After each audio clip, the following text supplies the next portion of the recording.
خطرناک حملہ ہے وہ ایتھنک ڈویژن ہے۔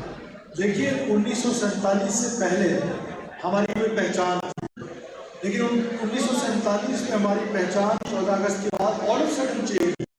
ہم پہلے پاکستانی ہیں، اس کے بعد بلوچ ہوں میں، آپ میں سے بہت افراد سندھی ہوں گے، کوئی پشتون ہوں گے، کوئی پنجابی ہوں گے، کوئی سرائکی ہوں گے، تو ہماری پہلی پہچان پاکستان ہے، اور پاکستانیت ہی ہمارے رگوں میں خون بن کے دوڑ رہا ہے۔ اور یہ قوم نے ہر وقت ثابت کیا، جب یہاں پر کوئی جارحیت ہوئی، جب یہاں پر کوئی خارجی داخلی جارحیت ہوئی، ہمیشہ پاکستانی قوم میں آگے بڑھ کے، اور بالخصوص سندھ کے لوگوں نے ہمیشہ وہ عظیم قربانی دی ہے جس سے یہ پاکستان آج انٹیکٹ ہے۔ اس صوفی دھرتی سے جو امن کا پیغام آج بلوچستان کو ان لوگوں کو دینا چاہتا ہوں، اٹھا لیے جنہوں نے بندوق اٹھا لی اور وہ ریاست مخالف سرگرمیوں میں ملوث ہے، معصوم لوگوں کی قتل و غارت پہ ملوث ہے، ان کو یہ پیغام دے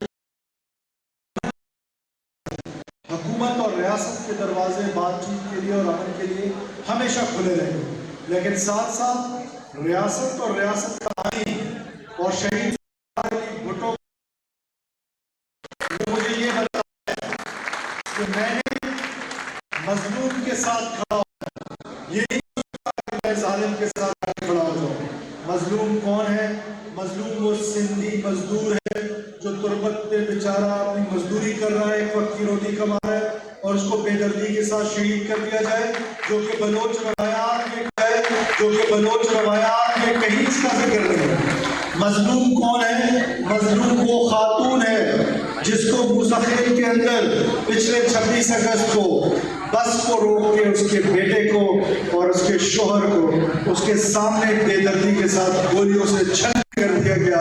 اس کی چادر ایک تھی، مجھے اس ننگ و ناموس اور اس چادر کے ساتھ کھڑا ہونا ہے جس کی چادر ایک تھی۔ وہ حیران تھی کہ وہ اپنے بیٹے کے اوپر ڈالے، اپنے مقتول شوہر کے اوپر ڈالے، یا اپنے سر کے اوپر ڈالے۔ لہذا میں اس ننگ و ناموس کے ساتھ کھڑا رہوں گا، میں اس مظلوم کے ساتھ کھڑا رہوں گا۔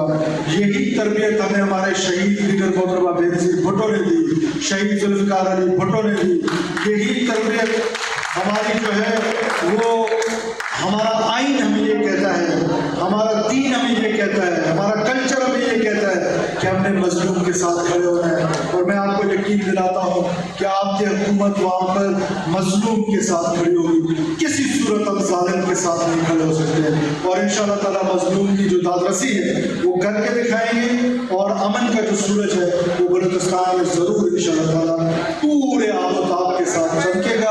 اور میں ایک بار پھر سے ذوالفقار صاحب آپ کا بہت شکریہ ادا کرتا ہوں، آپ کے ڈپارٹمنٹ نے جو محنت کی ہے، اور آفیشلس کا بہت ان کا اپریشیٹ بھی کرتا ہوں اور ان کا شکریہ بھی ادا کرتا ہوں، اور سندھ کے لوگوں کا بالخصوص شکریہ ادا کرتا ہوں کہ انہوں نے ہمیشہ بلوچوں کے ساتھ محبت کی، انہوں نے بلوچستان کے لوگوں کے ساتھ محبت کی، انہوں نے پاکستان سے محبت کی۔ میں بہت شکر گزار ہوں آپ تمام لوگوں کا۔ پاکستان ہمیشہ زندہ باد۔